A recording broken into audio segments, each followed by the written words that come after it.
সুপ্রিয় দর্শক শ্রোতা, আমন্ত্রণ জানাচ্ছি বাংলা বিভ্রাতের সংবাদে। সংবাদ আয়োজন নিয়ে বার্তা কক্ষে রয়েছি আমি সত্যজিৎ সিংহ। বিস্তারিত সংবাদের শুরুতেই জানিয়ে দিচ্ছি লতিফ ট্রাভেলস সংবাদ শিরোনাম।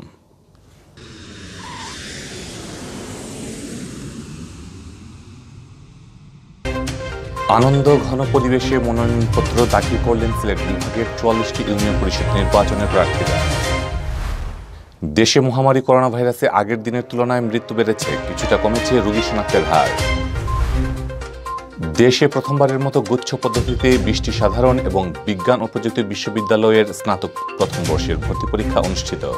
সিলেটের ২ কেন্দ্রে অংশ নিলেন প্রায় ৮,০০০ শিক্ষার্থী। করোনা মহামারীর বাধ্যবাধকতা শিথিল করেছে সৌদি আরব। শতভাগ মুসল্লির জন্য খুলে দেওয়া হয়েছে মক্কার মসজিদুল হারাম ও মদিনার মসজিদে নববী। সিলেট বিভাগে গেল ২৪ ঘন্টায় কেউ মারা যাননি, করোনা আক্রান্ত শনাক্ত ৬ জন। স্পেনের রাজধানী মাদ্রিদে অনুষ্ঠিত হল বাংলাদেশি কোম্পানির ভাতৃ সমাবেশ। এতক্ষণ দেখছিলেন শিরোনাম, এবারে বিস্তারিত। সারা দেশে দ্বিতীয় ধাপে ৮৪৮টি ইউনিয়ন পরিষদে নির্বাচন অনুষ্ঠিত হবে আগামী ১১ নভেম্বর। এর মধ্যে সিলেট বিভাগের ৪৪টি ইউনিয়নও রয়েছে। এসব ইউনিয়নে নির্ধারিত তারিখের শেষ দিনে আজ মনোনয়নপত্র দাখিল করেছেন সম্ভাব্য প্রার্থীরা। আনন্দ ঘন পরিবেশে মনোনয়নপত্র দাখিল করেন প্রার্থীরা। আজ রোববার সকাল ১০টায় শুরু হয়েছে মনোনয়নপত্র দাখিল কার্যক্রম, অব্যাহত ছিল বিকাল ৫টা অবধি।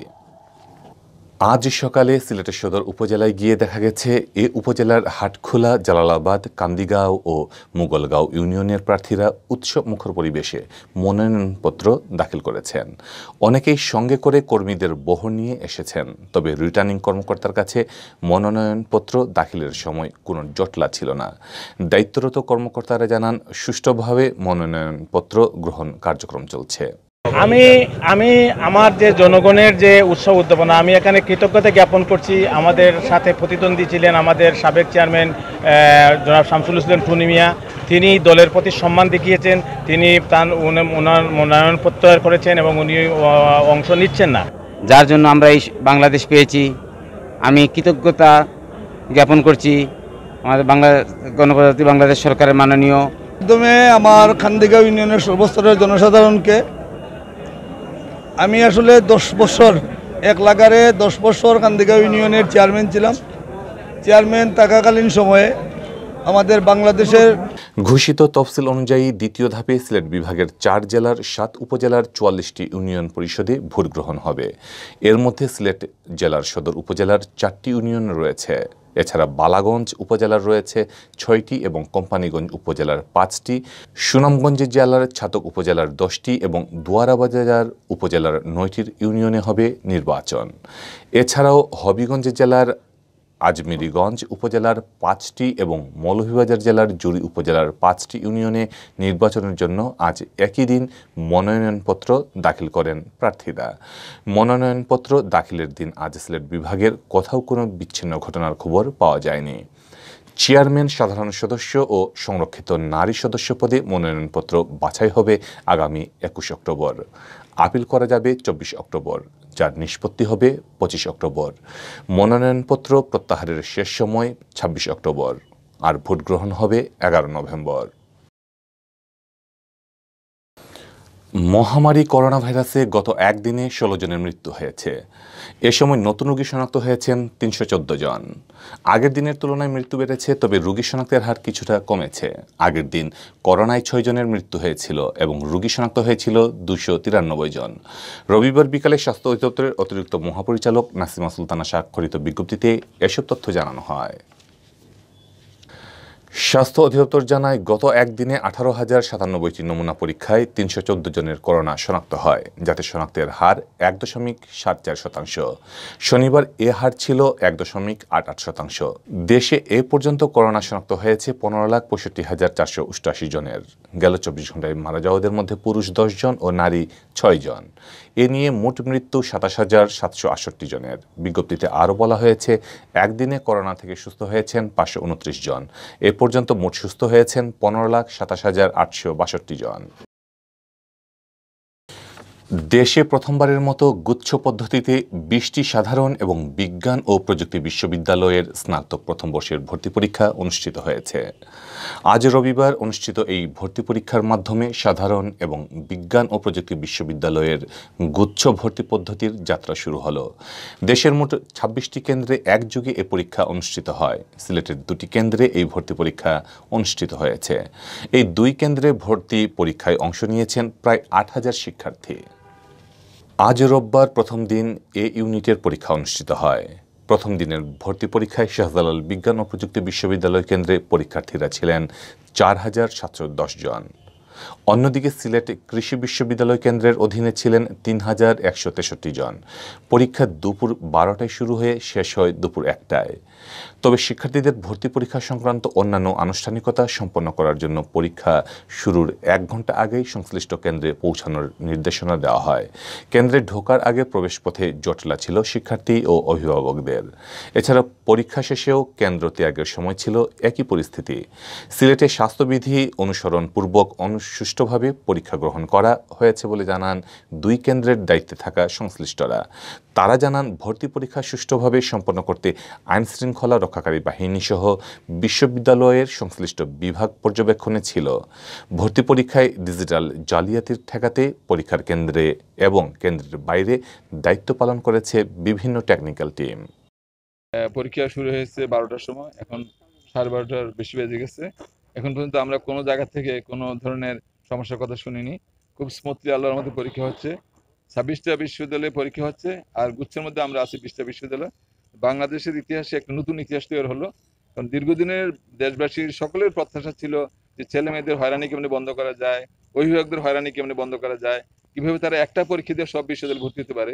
ওই জিনিসটা এইবার বাস্তবে রূপ নিল।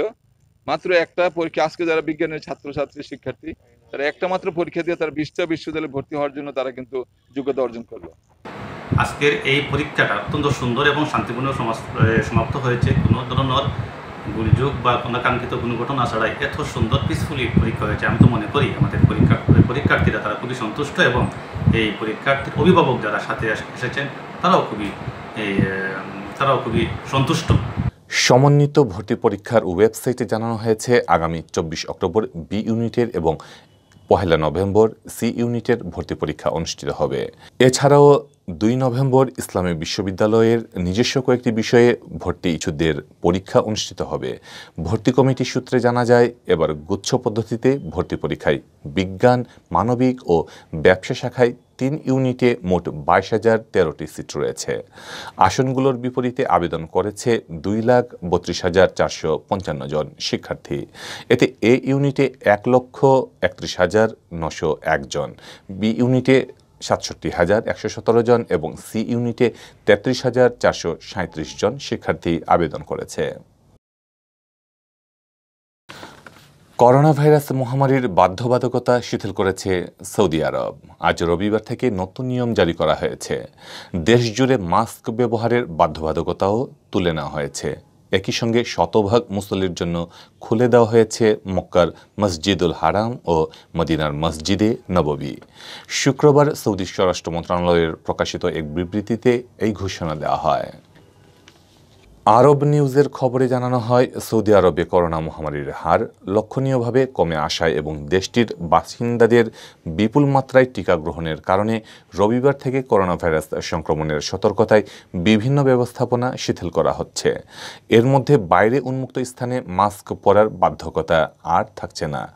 তবে অফিস আদালতে আবদ্ধ জায়গায় মাস্ক পরে থাকতে হবে। মক্কার মসজিদুল হারাম ও মদিনার মসজিদে নববী পূর্ণ ধারণ ক্ষমতায় জিয়ারতকারী ও মুসল্লিদের জন্য খুলে দেওয়া হলেও মসজিদে প্রবেশে সবাইকে বাধ্যতামূলকভাবে মাস্ক পরতে হবে। বিবৃতিতে জানানো হয়, আগের মতোই স্বাস্থ্য মন্ত্রণালয়ের এতমারনা ও তাওয়াক্কালনা অ্যাপের মাধ্যমেই পবিত্র 2 মসজিদে প্রবেশের অনুমতি নিতে হবে। বর্তমানে যারা করোনা ভাইরাসের সংক্রমণ প্রতিরোধী টিকার 2 ডোজও নিয়েছেন তাদেরকেই মসজিদে প্রবেশ করতে দেওয়া হচ্ছে। এছাড়া নিরাপদ শারীরিক দূরত্ব বজায় ছাড়াই সকল রেস্টুরেন্ট, সিনেমা হল সহ বিভিন্ন সামাজিক সমাবেশের স্থান পুরোপুরি খুলে দেওয়ার জন্য বিবৃতিতে জানানো হয়েছে।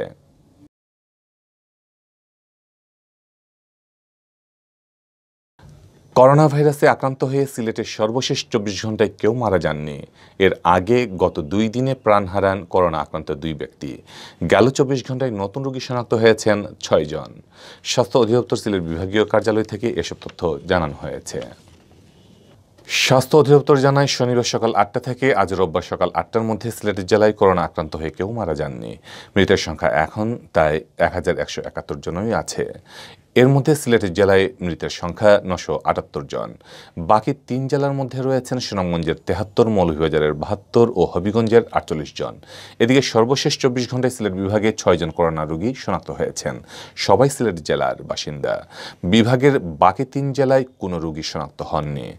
795 জনের নমুনা পরীক্ষা করে তাদেরকে শনাক্ত করা হয়। শনাক্তের হার 0.75।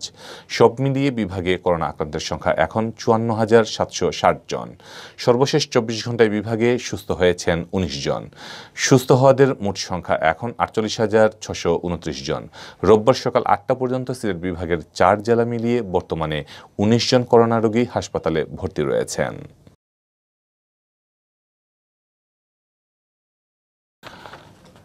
স্পেনের রাজধানী মাদ্রিদে বাংলাদেশিদের অন্যতম বৃহৎ ব্যবসা প্রতিষ্ঠান ঢাকা ফ্রুতাস কোম্পানি লিমিটেড।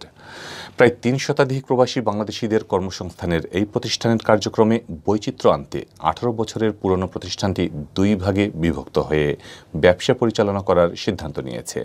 পাশাপাশি প্রবাসে ক্রমবর্ধমান গ্রোসারি ও ফ্রুতাস ব্যবসা খাতে আরও আকর্ষণীয় ও গুরুত্ব বাড়ানোর ইচ্ছা থেকে 2টি পৃথক কোম্পানিতে বিভক্ত হচ্ছে প্রতিষ্ঠানটি। সম্প্রতি ঢাকা ফ্রুতাস কোম্পানির ভিসা ভের্দে মুখাস্থ কার্যালয়ে বার্ষিক ভাতৃ সমাবেশ ও প্রীতিভোজ অনুষ্ঠানে প্রতিষ্ঠানের কর্মকর্তা ও কর্মচারীদের আনুষ্ঠানিকভাবে এই ঘোষণা দেন প্রতিষ্ঠানটির 2 পরিচালক আলামিন মিয়া ও মোহাম্মদ শাহ আলম। প্রতিষ্ঠানের সিনিয়র কর্মকর্তা সাইদ আনোয়ারের সঞ্চালনায় সময় উপযোগী এমন পদক্ষেপকে স্বাগত জানিয়েছেন বক্তব্য প্রতিষ্ঠানের অন্যতম পরিচালক হারুন আহমদ, আবু বক্কর তানিম, খলিল খান। এখন থেকে ঢাকা ফ্রুতাস কোম্পানির একক দায়িত্বে থাকবেন আলামিন মিয়া এবং অপর কোম্পানি তারেক ফ্রুতাস কোম্পানির পরিচালনা করবেন মোহাম্মদ শাহ আলম। এ সময় উভয় প্রতিষ্ঠানের উজ্জ্বল ভবিষ্যৎ কামনা করে আরও বক্তব্য দেন সাংবাদিক AKM জহিরুল ইসলাম, কবির আল মাহমুদ, আহসান হাবিব, SB হিমেল, হাবিবুর রহমান, হেলাল মিয়া, শাকিল খান, নাদিম, রেজওয়ান আহমেদ, কুতুবুদ্দিন, খুরশেদ আলম, রেজাউল করিম, রুবেল আহমদ, আপন খান, মঞ্জুরুল আলম, ফারুক আহমেদ, জাহাঙ্গীর আলম, ফরহাদ রাব্বি প্রমুখ। পরে 9 সবুজের মধ্য দিয়ে অনুষ্ঠান শেষ হয়।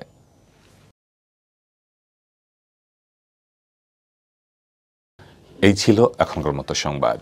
আমাদের সাথে থাকার জন্য ধন্যবাদ।